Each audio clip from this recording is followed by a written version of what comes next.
Long ago, in the late 4th century, there lived a boy named Patrick. He lived with his noble family in Britain.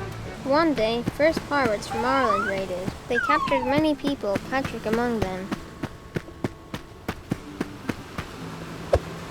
They took him to Ireland and sold him as a slave.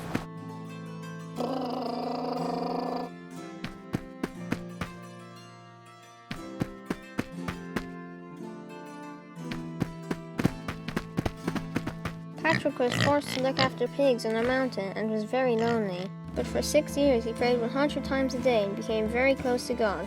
Patrick's prayers did not go unanswered. While he was sleeping, he heard an angel saying, "It is good that you fast and pray, for soon you will go back to your country. There is a ship waiting for you." The ship was more than 200 miles away, but that didn't stop Patrick. Eventually, Patrick arrived at the boat and traveled to France, which in those days was called Gaul. After months of traveling, Patrick finally arrived back home in Britain. Patrick was very relieved to meet his family again, and they rejoiced and begged him to never leave them again. Then one night, Patrick had a dream. An angel gave him a letter which said, "The voice of the Irish."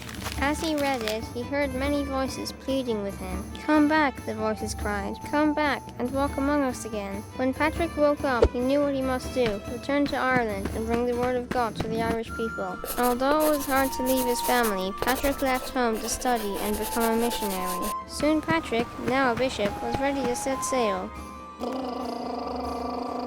The work that God had planned for him was about to begin. Shortly after the ship landed in Ireland, Patrick met a chieftain. He listened to everything Patrick taught him and asked to be baptized into the faith. He gave Patrick the barn that became the first church in Ireland. It was a dangerous mission, but everywhere Patrick went, he proclaimed the word of God. Although the Irish people were pagan, they understood what Patrick taught them. Soon, they turned away from their false gods and became Christians. There are many tales about St. Patrick, such as banishing snakes, finding lost horses, explaining the Holy Trinity with a shamrock, and converting kings.